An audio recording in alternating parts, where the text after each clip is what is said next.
Courthouse case, People versus Anna Gunderson. This is one of those moments where courtroom confusion meets comedy. The judge's tone says it all. Under who? Every new lawyer dreads this kind of start, but hey, better a pronunciation mistake than a contempt charge. Good morning, Your Honor. Zach Vigneault on behalf of Ms. Gunderson, who I do not believe is present, requesting permission to practice pursuant to MCR 8120 under Assistant Public Defender Asli Bashir. Under who? Under Assistant Public Defender Asli Bashir, Your Honor. So is that the courtroom? I'll wait. You're under 120. Okay. Apologies, Your Honor. Requesting for what? For saying 120 instead of 120, Your Honor. Oh, I apologize. I didn't know if there was just we were renaming them. It's not your fault. It's Miss Bashir's fault. Absolutely, she knows better. Thank you, Your Honor. But she listened to Miss Cannon. See, look, and that's what happened. So I know everything that happened. So they sent you up here and you don't have a client. No, Judge. Oh yeah, call you lucky. Okay, permission to practice is granted. Go ahead. Thank you, Your Honor. I have not been able to get in touch with Ms. Gunderson. We would request an adjournment. You would ask for a pension for it. Did you sent him up here without a client? For sure. You couldn't have found a case where he had a client? It's okay. Never mind. Never mind. I'll send a letter. Bench warrant will issue for defendants. Where are you from? I'm from. Judge Simpson isn't just testing legal credentials. He's testing composure. In courtrooms like this, how you recover from a stumble often matters more than the stumble itself. And this young lawyer? He's learning fast that confidence is currency. I'm from like 45 minutes south of here originally, Your Honor. Where's that? Does it have a name? Oh yeah, it's Lambertville, Your Honor. Lambertville, Michigan. Yes, I know where it is.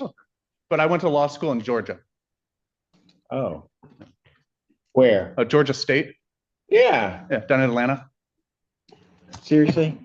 He thinks I haven't been anywhere. Don't do anything. Oh, the football team was awful. Right? Yeah. Well, they had their moments. They were okay. Yeah, whatever. He's a Maryland fan.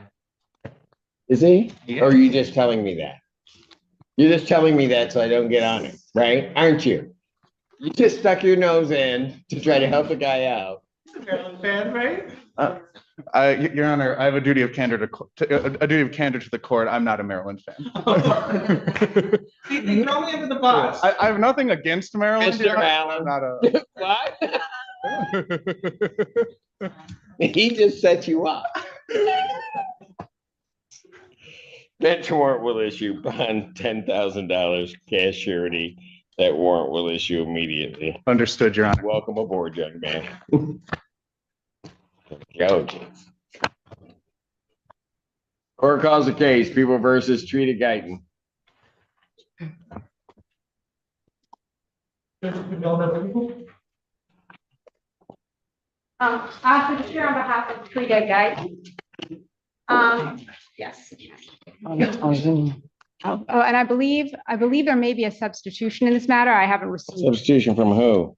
From Mr. David Burgess. David Burgess. Yeah. He said he's supposed to be on Zoom. I do have a green sheet. I don't have that, and the problem is we've got a violation at this point. I understand. I would request if the court would allow for an adjournment of the violation hearing, just because I have spoken with Mr. Burgess's office. They've confirmed that they do plan to appear on behalf of Ms. Guyton. That what? I was under the impression that the court might have received something, but I have nothing from Mr. Burgess's office. I don't. Is he coming in as retained counsel, or is he coming in retained counsel? Yeah. As retained? I have nothing then. And I also have an individual standing before me that has not reported to community corrections for testing. So, Your Honor, I would request Ms. Guyton. I think she was not aware that she needed to test. She was happy to test today. Where was she at? I'm going to therapy at Coherent Oaks. You went straight to therapy? Yes, I'm in therapy now. Okay, yes. And here on Oaks on St. Joe's. Your Honor, and we can, if we continue to represent Ms. Guyton on this matter, then we can provide verification of that. Verification of what? She's not complied with the court's orders. Once when they had to do communication, they told me I was going to here on Oaks and that I was dropping you in there. Classic rookie defense mistake. Mixing intent with compliance. The judge doesn't care if she meant well by going therapy. What matters is that the court order said community corrections. Therapy doesn't replace a testing requirement. It's like showing up to a math test with a paintbrush. And they was consider this how it's supposed to be going. So that's the last I know. Because I've been going to therapy there and I've been dropping me there. I didn't know nothing monkey in the correction. I'll put it out 1 week for you guys to get your paperwork in order, but as to her bond's revoked. She's remanded. You can get to Mr. Burgess and see what we can do, but all I have is she hasn't shown up for community corrections. I don't know anything about any other program that she says she's in, and she says she's got another attorney, but he's not here. I see. Defendant's bond is revoked, defendant's remanded. I'll set this for the 23rd at 9.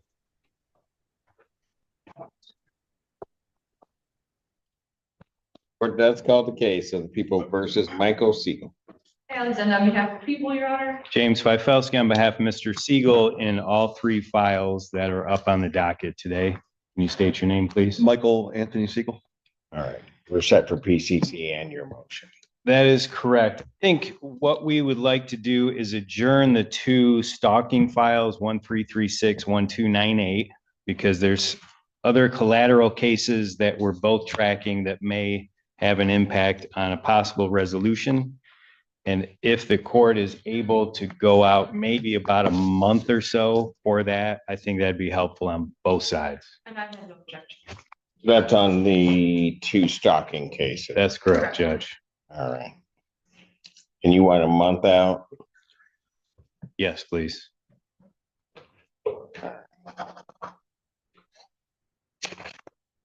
The probable cause conference in those cases will be adjourned to November 20th, 2025, 9 a.m. Bond will continue.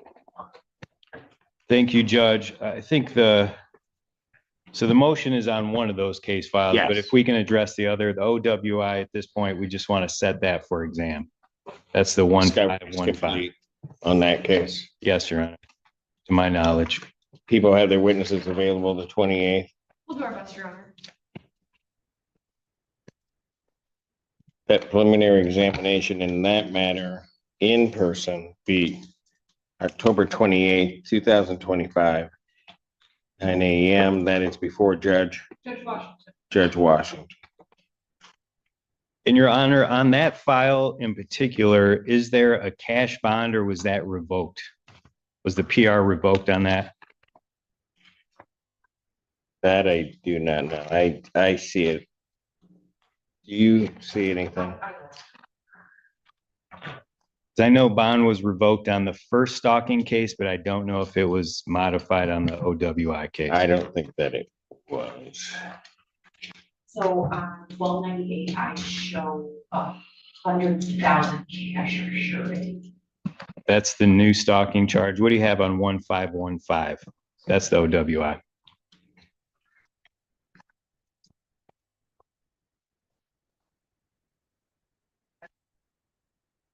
Pardon? On 1515 OWI, I show a TR bond. Would the court modify it to a low cash bond, please? Set his bond at $1,000, 10%. Thank you, Judge. All right. And that one's all taken care of. That's to your motion. Super. As to the motion, Your Honor, it's pretty simple. This This is where it gets serious. The judge's patience thins, and you can feel the shift may from administrative chatter to protective authority. When phone privileges are revoked, it's not about punishment. It's about prevention. One bad call can reignite trauma for a victim. at the arraignment on the newest charge, 1298, there was a request by the people for no phone privileges for my client. As you recall, he had previously been charged with a stalking file. This is in relation to his wife. They're going through a divorce. Working through that, there was a bond violation. We have not disputed that. But at the same time, once the court sent me notice that he was to turn himself in, I told him. He immediately went to the jail. They said there's nothing there, so he couldn't do it that day. Came back the next day, turned himself in. No problems with jail rules, no problem with phone violations at the jail.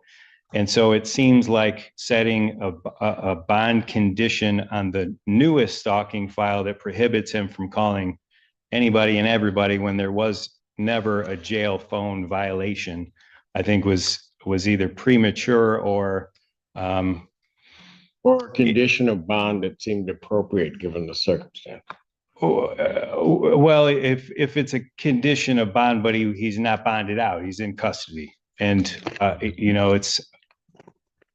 he's in a situation where clearly the people would presumably be monitoring his phone calls. So if he were to make any bad decisions about calling his wife, that would be a problem.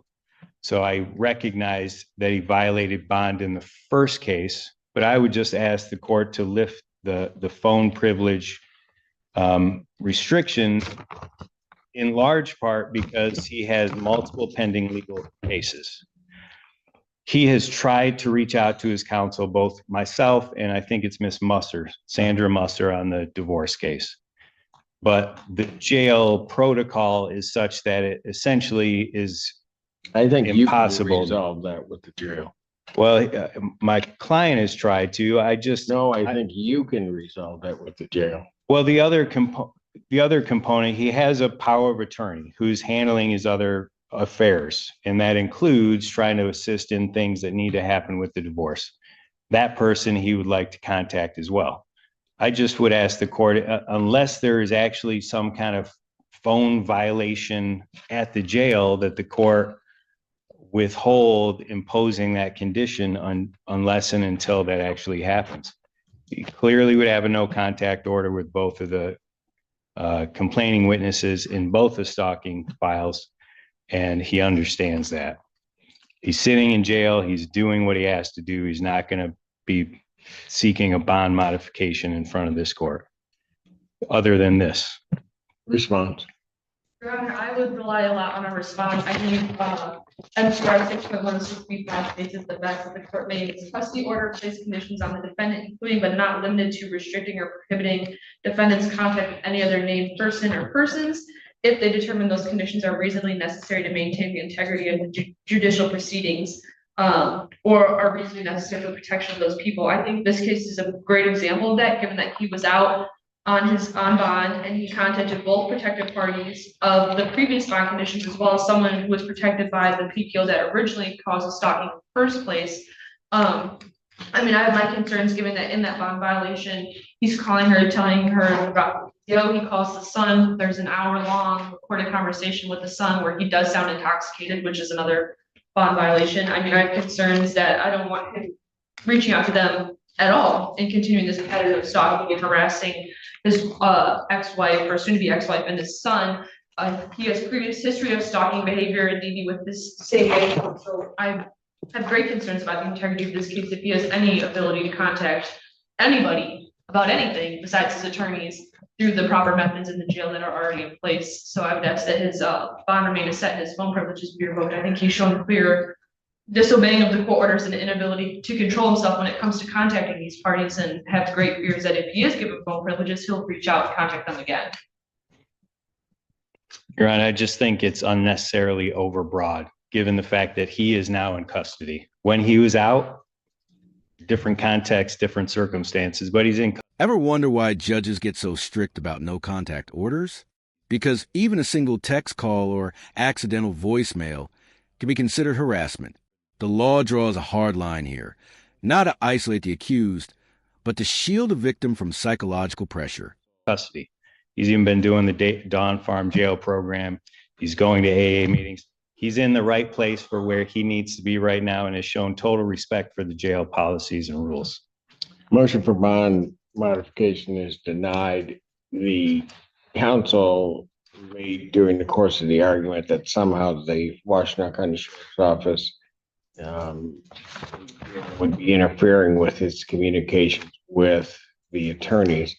I want to make it very clear that that has never been anything that I've seen from the Washington County Sheriff's Office in the operation of that jail where that there is any interference in that. Council, it becomes in these types of circumstances incumbent upon counsel, if you're not the public defender's office, because there's a dedicated line, to inform the jail that you need to have communication with your client. They will make sure that that happens. So, but in all other respects, the motion is denied. Thank you. All right, thank you, Your Honor. Thank you. Court does call the case, People versus Kevin Salisbury. Attorney for the people. What? He's hiding. Honor David Chan on behalf of Kevin Salisbury. Your name? Hello, Your Honor, Kevin Salisbury. Your Honor, we are I recognize you. How you doing? Very good. at a sobriety date now. What? 11/9/2024 is a sobriety date. So if he doesn't do anything stupid in the next month or so, he's going to have a year of sobriety. Really? Gratefully so. Yes, Your Honor. Oh my For the gosh. first time in When my- I first met you, I would have never thought in my life that would happen. Me either. Well, I won't see you then. And there's or miracles maybe- happen. I mean, you got overwater going over the dark side. So I do know that miracles do happen. I'm just saying, it's just, so there's an You example said of if- another miracle. You But said we if he need- doesn't do anything stupid, but showing up at a Patriots anything is really stupid. In all fairness, Your Honor, I'm a It's okay. fan. Just saying. Yeah. All right. So we just have to clean up some stuff, some other stuff, wreckage, and we could just have a month adjournment. I think you're gonna be able to To get resolve that all. all cleaned up and Yes,